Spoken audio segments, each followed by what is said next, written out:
So let me start with an outline. I know it's late, and I think rather than be dramatic, I should just explain what I wanted to do. This isn't working as I thought it would. There are going to be two parts, part A and B. So part A is going to talk about pluralism, perspectivism, and realism. And then part B is going to ask how integration fits into this picture set out in part A. And so I'll begin the first part by talking about monism, pluralism, and the pluralist stance position set out by Stephen Keller, Helen Longino, about 10 years ago. And then I'm going to point out that the pluralist stance assumes perspectivism. And then I'm going to state a metaphysical thesis that I call the no general structure thesis. And this thesis provides a basis for perspectivism. And I will argue that it also can be viewed as a form of realism. Then in part B, where does integration fit into this picture? I'm going to talk about two senses of integration that are implicit in Jim Cavry's critique of Helen Longino's pluralism in her recent book studying human behavior. And I'm going to say that within Cavry's argumentation, there's two different senses of integration. One sense of integration involves an integration of perspectives, and another sense involves an integration of investigative activities. And these are lumped together. And what I'm going to suggest is this is really where integration fits in. This is important, but people often think this is going on when it's not. And then, if I have time, which I'm beginning to think I won't, I'll talk about how, excuse me, this should be implicit, that these two senses are implicit in Cavry's own work. And let me just say he has a wonderful book, Beyond Verses, that I recommend. And maybe I will have time to talk about that. But oh, I see. Yes, this is why. Yeah, see, it came out correctly. I forgot to delete the previous slide. Okay. According to monism, the ultimate aim of science is to establish a single, complete, and comprehensive account of the world, or the part of the world investigated by the science, based on a set of basic concepts and principles. So what I'm going to do is I'm going to set out what I mean by monism, and then contrast the pluralism with this. Second point, the nature of the world is such that it can, at least in principle, be completely described or explained by such an account. Okay, so monism is making a strong assumption about the nature of the world. There exists, at least in principle, methods of inquiry that, if correctly pursued, will yield such an account. 4, the methods of inquiry are to be evaluated on the basis of whether they can yield such an account. And I think this is implicit in a lot of work, not so much in science, but in philosophy of science. And so, although people might claim not to be monists, I think when we look at the methodology in our own discipline, many people are monists, many views are rejected. Scientific views are critiqued on the basis of whether they can yield such an account. And then individual theories and models in science are to be evaluated on the basis of whether they provide or can be integrated into a comprehensive, complete account. So the methods and then also the actual theories. Okay, so pluralism takes many forms, and we've heard a lot about pluralism, so I want to set out some different versions of pluralism that I'm not going to be advancing in order to try to clarify what I mean by pluralism. So there are modest forms. And so there's hedging bets pluralism. So the idea is, let the scientists go out and have a variety of views because you don't know which one is going to ultimately lead to the truth. And if you put all your eggs in one basket, that's more risky than if you spread it around. So Philip Kitcher's early views about pluralism were hedging bets. Was a hedging bets view. There's Apache world pluralism, where the idea is, different tokens of phenomena or different parts of the world can be described differently. and should be described differently because they are different from one another. But for any particular part of the world or any patch, there's one best correct description of it. A third version is that different theoretical systems will persist because they address different interests, but truths of one are translatable into truths of others. And Philip Kitcher's early work on pluralism, he's has a different view now, but he held dear to that. Then there are radical forms of pluralism as well, and one radical version says anything goes, it's all equally good.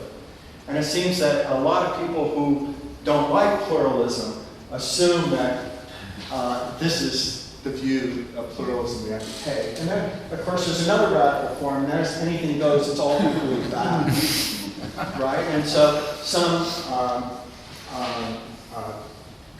critics of science will take a view like this. And so I'm going to be suggesting a different way to understand pluralism than these ways. And so I'm going to do it by going back to the 5 principles that I've associated with monism, and then talk about how to respond to this. And the first one I'm going to look at is the second principle. The world is such that it can, at least in principle, be fully described or explained by a single comprehensive account.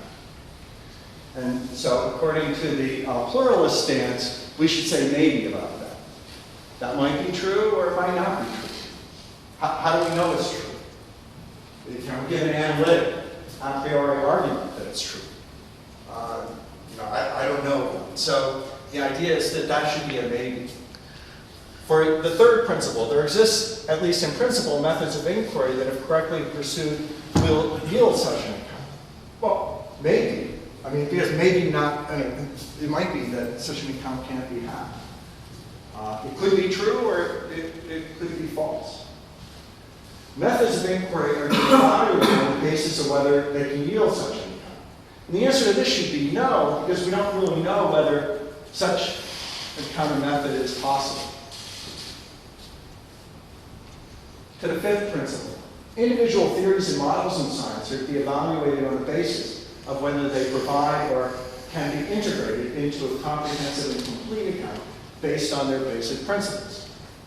And again, from a pluralist stance, one should say no to this because we don't know whether such an account can exist. And then finally, the first principle, the ultimate aim of science is to establish a single, complete, and comprehensive account of the natural world, or the part of the world investigated by science based on a set of basic concepts and principles. And so it follows. We should say no to this as well. That need not be viewed as the aim of science. As an aside, I'm not sure what it even means to attribute something called the aim to science. It seems to me that scientists have lots of different aims, different scientists have different aims, and one and the same scientist has a multiplicity of aims. And I don't know where we get off as philosophers as claiming that, oh, well, there's some one ultimate aim of science, and it's to give us a complete and comprehensive theory of the world. The pluralist stance, as we developed it, has 2 kinds of motivations. One's an abstract motivation that's been talked about a lot today, and that is that all representations, so this is a quotation, and so this is we, Stephen and Helen and I. All representations are partial in that any representation must select a limited number of aspects of the phenomenon, else it would not represent but duplicate. Point Ron Geary often made. This selective and partial character of representation means that alternative representations of a phenomenon can be equally correct. Hence, it should be obvious that different accounts employing different representations might be generated by answering these different questions framed by those different representations. And so this is just an abstract way of motivating pluralism, but there's also a practice-based motivation, looking at the actual practices of science. And this goes as follows. In many complicated situations, investigation is not feasible unless investigators parse causes. In some cases, there are alternative ways to parse the causes, and one cannot parse the causes in the alternative ways at once. Some parsings are advantageous for explaining and or investigating some aspects of the situation. Other parsings are advantageous for accounting for other aspects.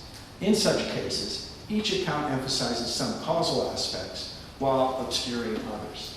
And so I was thinking of cases like that I wrote about when I first got interested in pluralism when I was writing my doctoral thesis, and I was looking at debates in science and in philosophy and evolutionary biology about the level of selection. And what I noticed was that different people were drawing the division between the environment and the selected domain differently. So what are the set entities being selected, and what are the entities outside what's the environment? And it turned out genic selectionists were drawing the division in one place, and evolutionary biologists open to group selection were making that conceptual division somewhere else. And then depending upon where you made the conceptual division, you would end up getting different models. And then the idea was, well, you have to draw that division somewhere in order to give a theoretical explanation of natural selection. You can't draw it in both places, so you have to just make a decision. And so the idea is here that that occurs generally in science, and in Longino's new book, Studying Human Behavior, she is making that point as well. And so Guy wants to say something about the pluralist stance and perspectivism.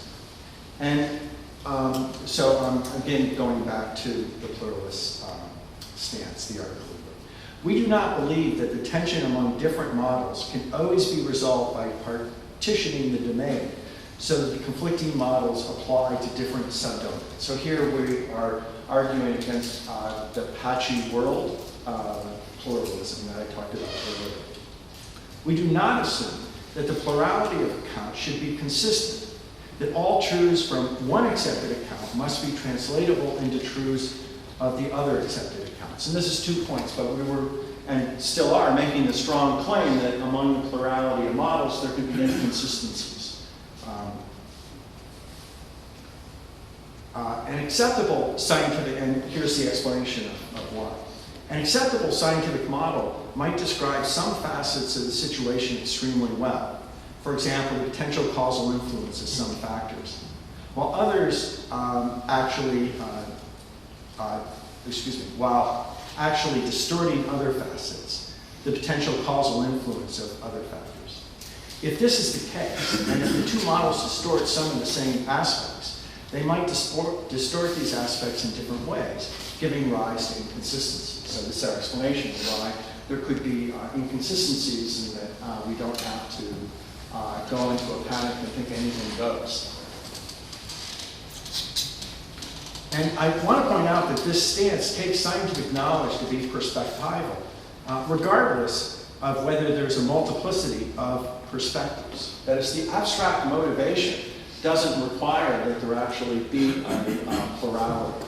And so perspectivism, while the pluralist stance was assuming it, you wouldn't have to be a pluralist to accept it. In fact, I know Ron Geary, sometimes people think he gets his perspectivism out of pluralism, but I know that's not the case, because I spent over a decade arguing with him, trying to convince him of pluralism, and he was a staunch, no, there's one best view, but he was perspectivalist with respect to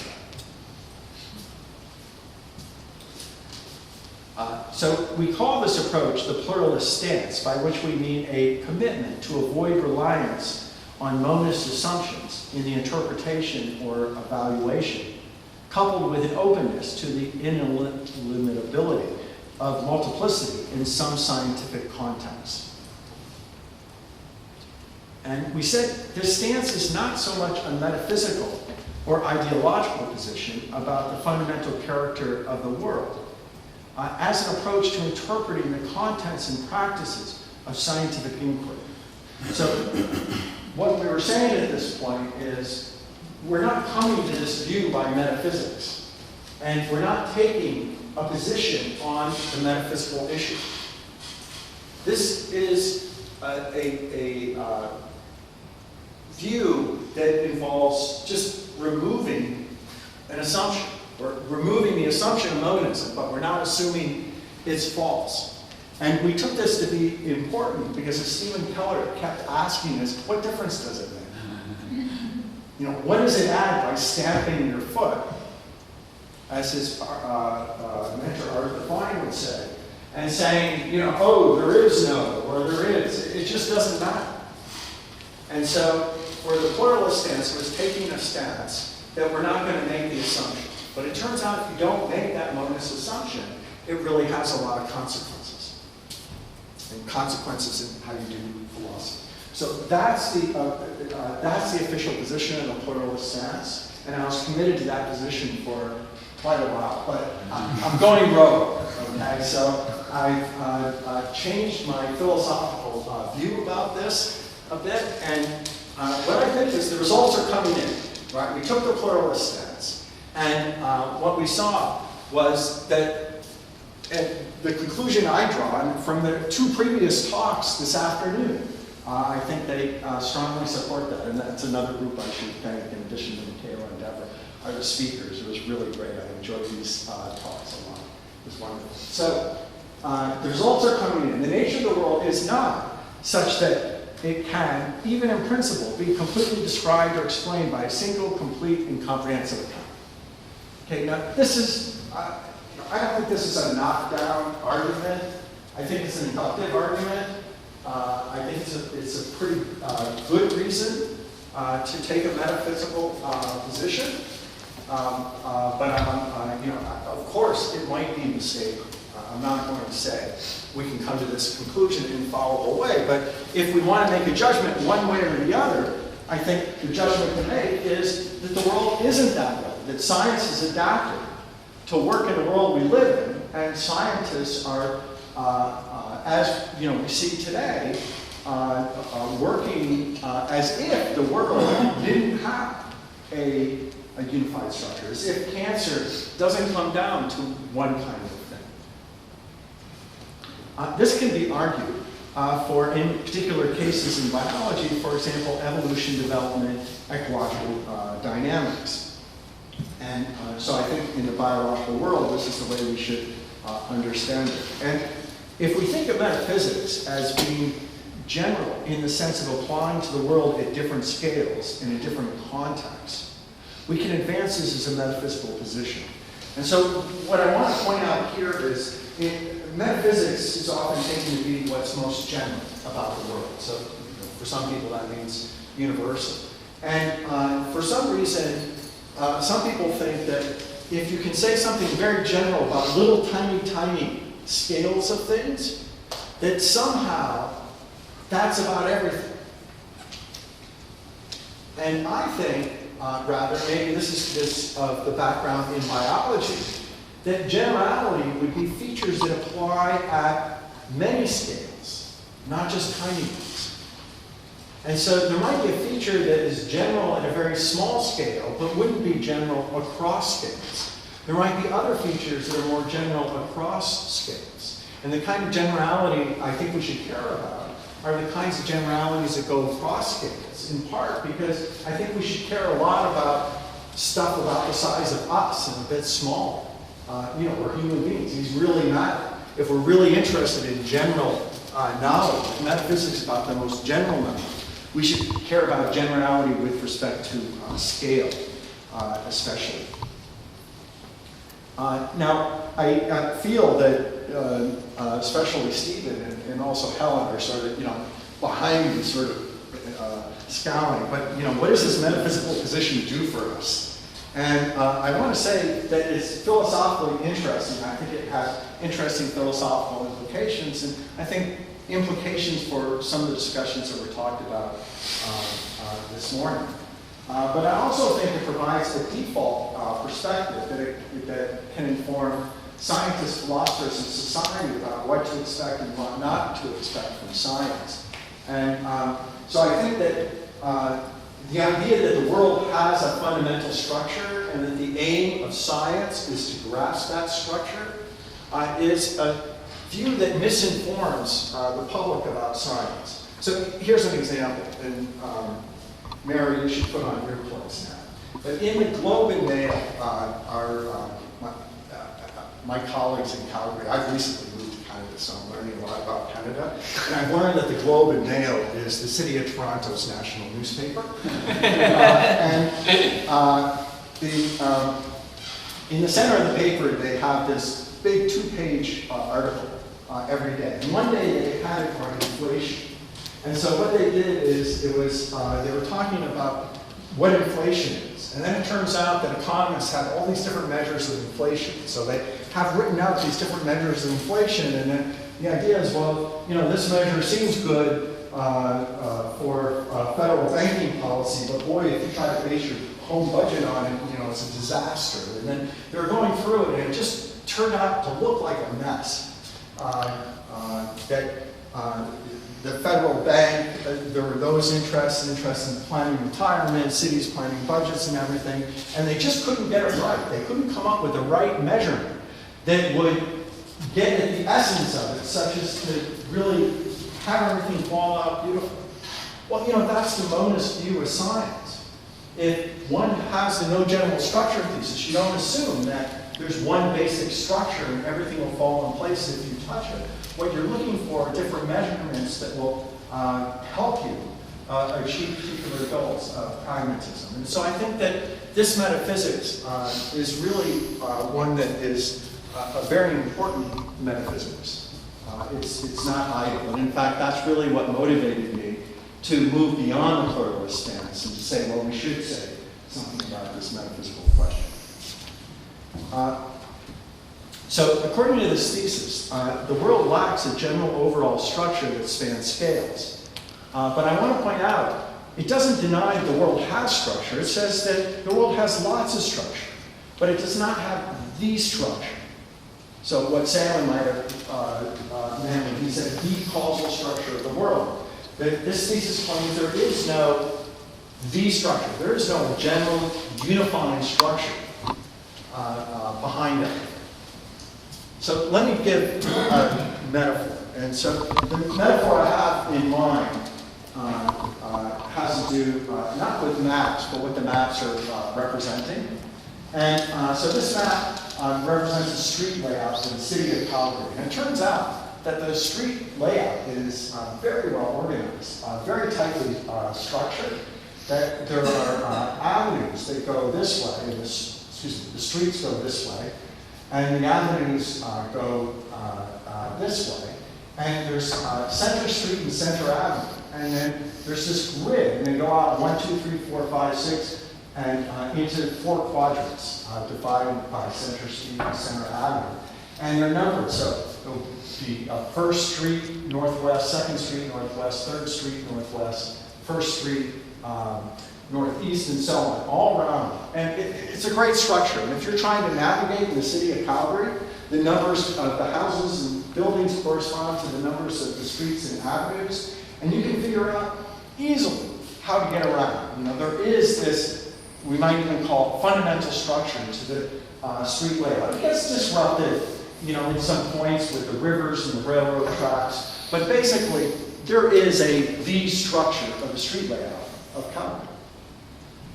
Washington, D.C. Well, it turns out the capital of the old country, the United States, has cities that are structured, and this also has a structure. It might not seem so when you first are walking around the city of Washington because the streets come in an angle, and I'm sorry this visualization isn't that good, but if you could see it, it's really structured in an elegant, sort of complicated, beautiful way. And if we're to talk about this, you'd say there's the structure. If you want to navigate around the city, if you know it has the structure and you try to figure it out, that'll be a very good way to go about it. When I wrote this paper, I happened to be in Arles, in southern France. And I wandered around this medieval city of Arles, for about a week, and I'm sorry you can't see it, but believe me, there is no structure to the street layout in Arlo. I mean, perhaps I could have used Edinburgh as well, but I mean, it's just, it has some plazas, there's a lot of structure there, but there's not a general overall structure. And if you're trying to navigate around in Arlo, and you assume there is a general overall structure, that's going to be a problem. To learn how to navigate around Arlo, you're better off knowing there is no general structure, but there's a lot of structure in it, and you try to learn about various kinds of substructure. Now, this is just a metaphor, but what I want to say is the world is more like Arlo than it is like Pelham. Okay? There is no general structure, and the way we might draw this conclusion is look at how scientists navigate around in the world, how they do, how they come up with knowledge in a piecemeal, local way, especially in the sciences that are vitally important, the biological sciences. So, according to the no general structure thesis, this provides a basis for perspectivism. If you have this metaphysical view, you can see why knowledge of the world is going to be perspective. Nevertheless, it can be viewed as a form of realism. Because look, if the no general structure thesis is false, and the world does have the structure, then I could see that it could be reasonable to look at science and think that an important aim for science is to grasp that the structure. And one might even elevate that to the idea, well, that's so important, we're going to call that, we're going to give that a special honorific name when that turns out to be true, and we'll call it realism. What if the world doesn't have the overall general unifying structure? What if the no general structure thesis is correct? Does that mean we can have no knowledge of the world? No, I don't think it means that at all. We can have good knowledge of the world. I mean, we might not, the ideas we have might be false, or they might be fictions that help us make predictions, but we could have knowledge that really gets at the layout of the world, even though it isn't structured in a neat way. And so I think that you can have realism, and that the form of realism that dominates discussion in philosophy and science right now at sort of the meta level is this form of realism that presupposes a metaphysical thesis for which I know of no good argument. And so what I think we should do is revise our understanding of scientific realism. I want to point out that many of the debates that have been carried out under the umbrella of realism can be carried out in this context. So our colleagues in straight philosophy who talk about realism, right, they're worried about the reality of chairs and tables as well as the reality of electrons and nucleotides. And their sort of solutions, bivalence, things like that, we can talk about that. That debate can still go on in this context. The debates about whether we can have knowledge beyond those things that we directly observe, the debate that in scientific realism there are some entities that people claim exist and others that claim to exist but they don't really exist, or the von Frosten thing, that can be carried out in this context as well. You don't have to assume that the world has a general overall structure in order to raise questions on realism. Okay, so let me move to part B. And how am I doing for time? You're doing fine, plenty of time. So if we aim to finish at 6:45, I think that's okay, great. All right. Including Q&A, in fact. Yeah, okay. Yeah, don't worry.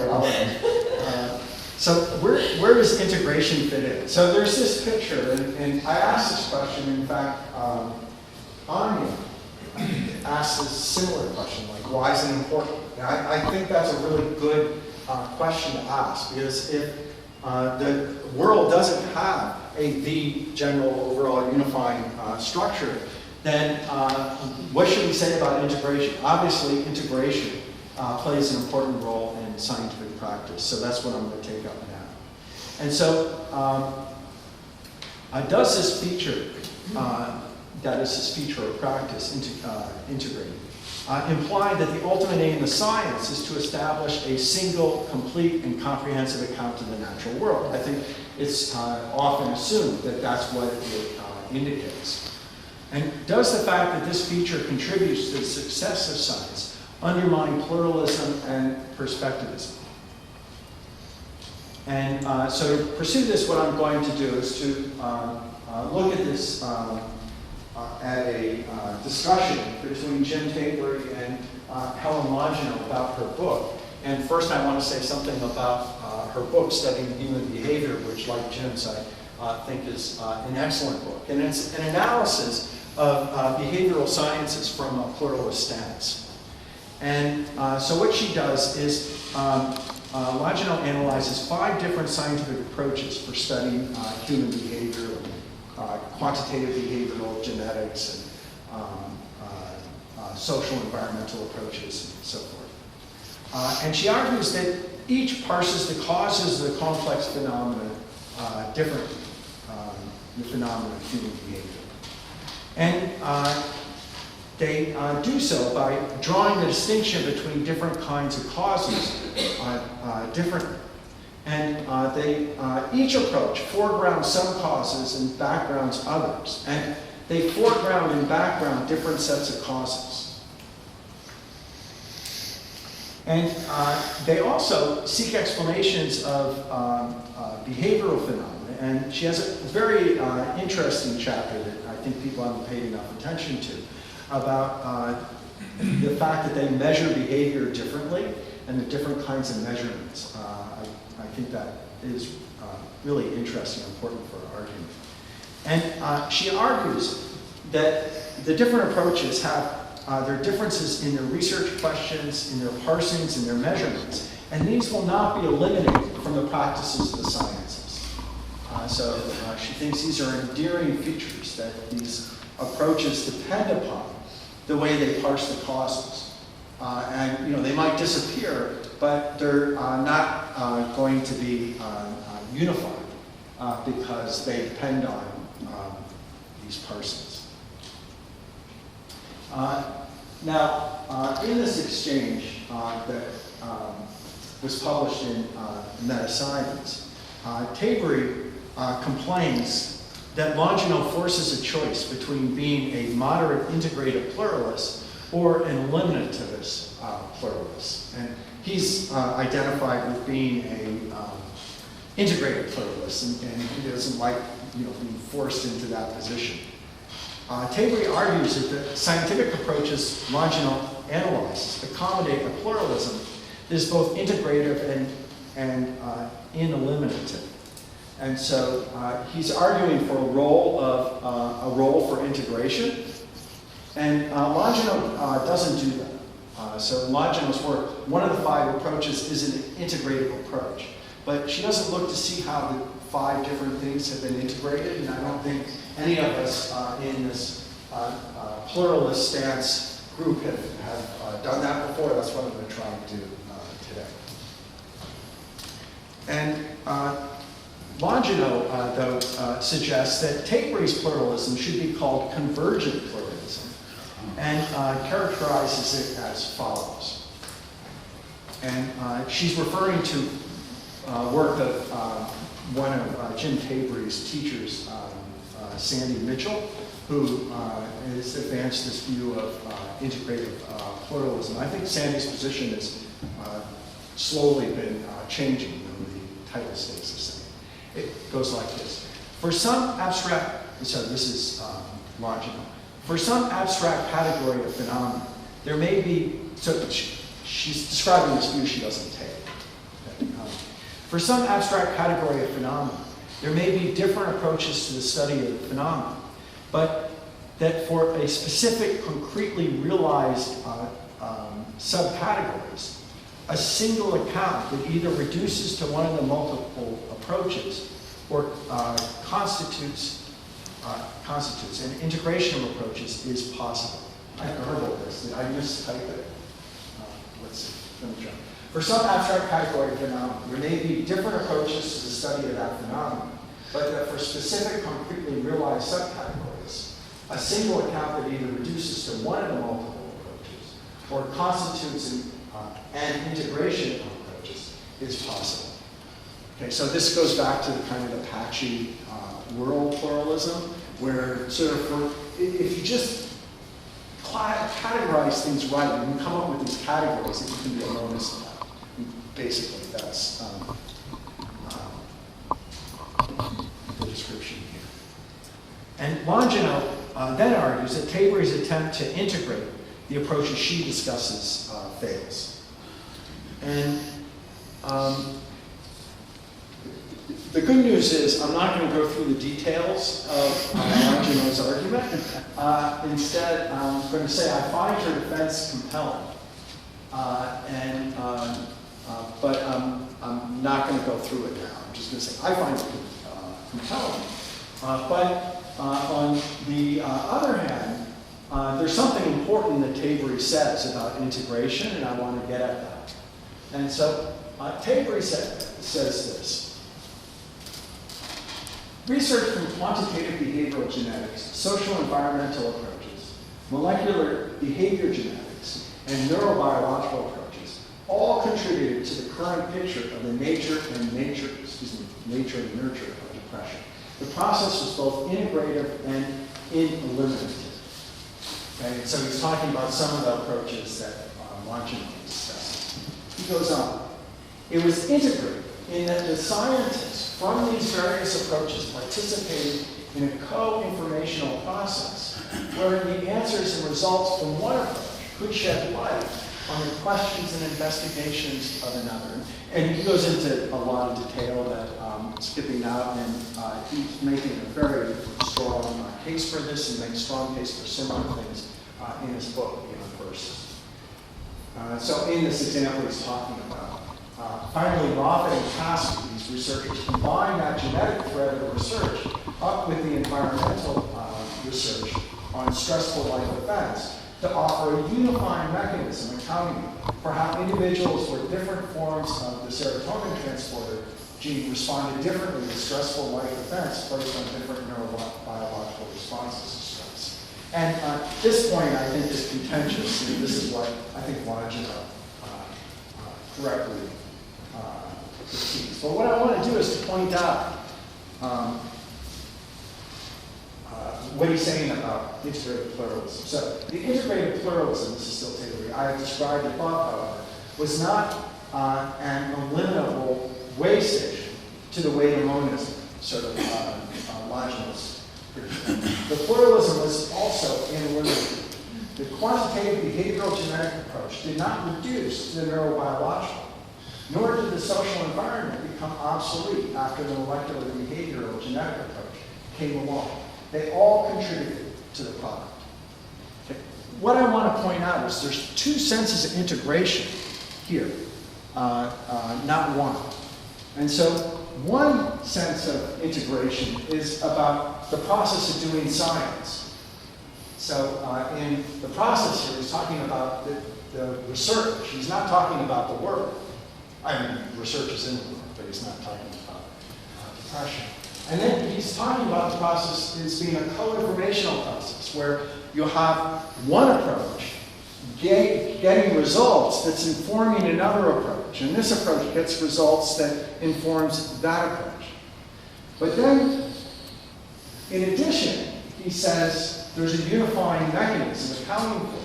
That's a different sense of integration, right? This is the model or representation. And he's saying that is somehow involving integration from these other things, and that's different, right? You could have this approach that's standing its own ground, and its explanations are not being combined, unified with others, but it could be that you could get information out of using this approach that would inform and help further this approach of investigation. And so one sense of integration he's talking about is an integration of perspective. And this is concepts and explanations, so this is how I'm going to describe it. Concepts and explanations of different approaches are combined within an integrated explanatory framework that integrates the basic concepts, questions, and answers of the different approaches. Conceptual and explanatory pluralism is thus eliminated. And I think that he's arguing for that when he talks about that unifying mechanism. And I apologize for using the word integrate so much here. I suspect what the integrative pluralists often mean is unification, but it just sounds so much better if you say integration in this account. Now, I want to distinguish, so when Tabor says, often Caspi combine that genetic thread of research up with the environmental research on stressful life events to offer a unifying mechanism accounting for. So I think that this quotation from Tabor is invoking this sense of integration. But there's another sense of integration, and that's an integration of investigative activities. And according to this, the results of pursuing research within one approach can inform the research of those pursuing research within a different approach. But the concepts and explanations of the different approaches remain distinct. Conceptual and explanatory pluralism remains. And so this, in Tabor's statement, a co-informational process wherein the answers and results from one approach could shed light on the questions and investigations of another. Okay, I'm going to...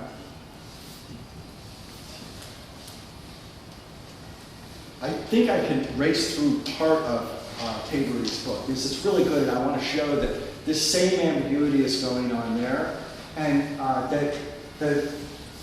my point is that in these examples, I think Tabor provides a very compelling case that integration in the practice is very important. It's contributing a lot to the science. But he will jump from the idea that there's this co-information stuff going on to the idea that there's a unified account. But then he wants to say it's eliminative because the other approaches live on. And the point where I suppose I disagree with him is where he thinks the explanations are somehow being integrated. And I think that's really not the case. The activities are. And I think, well, maybe I won't go through this because I'd like to explain something. In Mark Wilson's work, he talks about explanations where they involve what I would call different perspectives, and that the physicists in using classical physics in explaining phenomena will use subtly different concepts at different points in their explanation.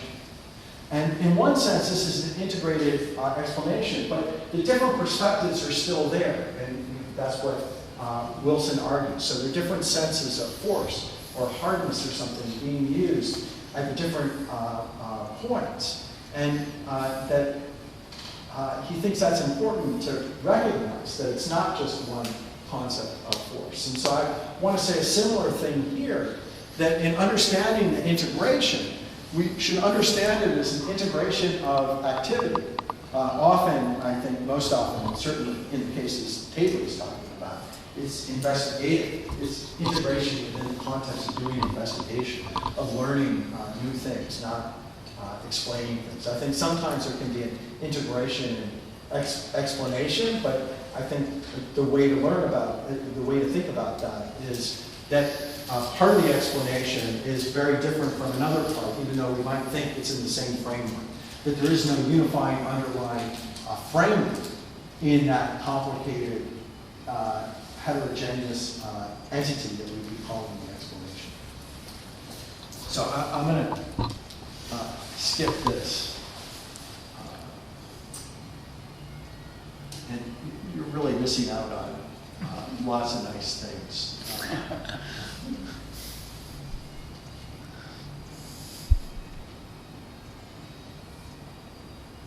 So I've skipped the explanations, and I don't expect that this will all make complete sense to those who don't have a background in this, but let me point out, since it's a large part of my motivation, the social motivation. So Tabor argues many developmental interactions involving interdependence of just potential interactions. These difference makers are crucial parts of the causal mechanisms, but they generate no actual variation. So in the population entities, these crucial causal factors are all the same, so they're not involved in making the differences among the entities. So it's humans and behavior. Humans might be behaving differently from one another, but they, some of the causes of the behavior are just potential makers of difference within their behavior, but they're not actually making a difference.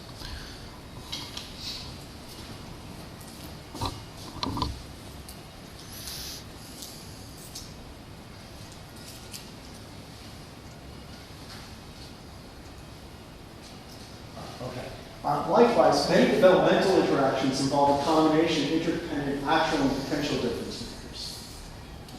Reflecting back on the episode's interaction debate from part 1 of his book, the scientists who elucidated mechanisms made much of the developmental nature of interaction, while the scientists who partitioned variation forcefully replied that interaction was a statistical concept that had nothing to do with development. So these are two different approaches within the science. Some scientists who are partitioning variance, some who are looking for developmental mechanisms in individual organisms.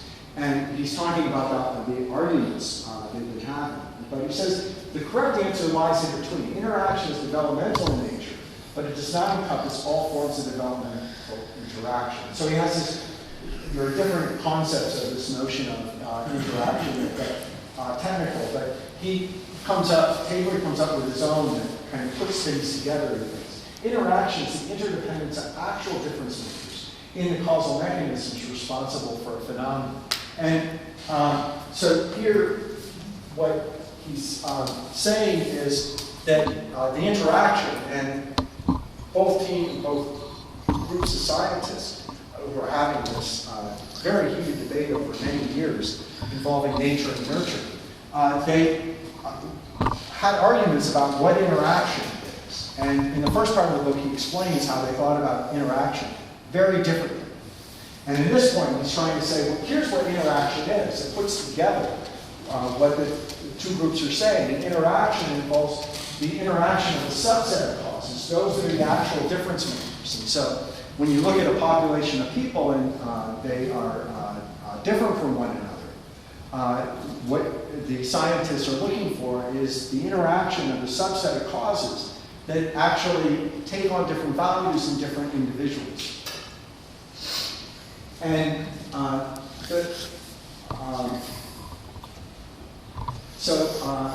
he says Jensen, who was one of the scientists working in this area, was asking how much of the variation in IQ was due to the genetic causes of variation, how much to the environmental cause of variation. Intervening on the environment with compensatory education would eliminate the IQ, that Jensen's argument went. Only if a large portion of the variation in IQ was due to environmental variation. So this comes from an earlier part of Tavery's book. But Richard Lewontin argued against this point. So in this quotation, I'm sorry, I don't have time to explain this super clearly. In this quotation, Jensen's just looking at actual difference makers. But Lewontin cares about the potential difference makers. It is empirically wrong to argue that if the richest environment experience we can conceive of does not raise IQ substantially, then we have exhausted the environmental possibilities. And this goes against Tavery's conception of integration because he's only looking at actual difference makers. And so what he's doing by trying to combine these two approaches is he's missing out on something very important, something that can be gotten at if you keep the approaches separate, if you recognize their different senses of interaction. And so, but then Tavery, he says lots of things that I think are important. The elucidation of the causal mechanism responsible for the developmental process, and the search for the causes of variation responsible for variation in the population, so those are the two different approaches, are not necessarily exclusive enterprises. They co-inform one another at the intersection of population thinking about mechanisms. Because I take it to be a demonstrative example of scientists bridging the explanatory divide. And see, so he's thinking there's an explanatory divide and it can be bridged with these explanations that incorporate sort of both things. But it's not an explanation. What's going across the bridge is information about the results from one approach or informing the other approach. And so if we were to ask what kind of integration is going on here, is it integration of perspectives or integration of investigative activities, I think what we see is integration of investigative activities. I think that's the concept of integration that's really doing the work in Taber's explanation of scientific practice. So, two short conclusions. Integration is an important part of scientific practice, even in biological sciences that are, maybe I should say especially, that are about complex phenomena, including development and evolution. But it's not underwritten by metaphysics. Integration is a heuristic, not a virtue in and of itself. And then finally, integration comes in two forms. It is important to keep them distinct because integration of investigative activities is a useful heuristic, even in sciences where it's important to maintain a plurality of distinct perspectives. And I'd like to thank those who've been talking to me about these issues recently and acknowledge that this is part of the project that I'm doing, not that my investigators agree with anything I've said today, on scientific metaphysics with Marcel Weber and Alan Love and Bill Witzat, funded by the Templeton Foundation. So thank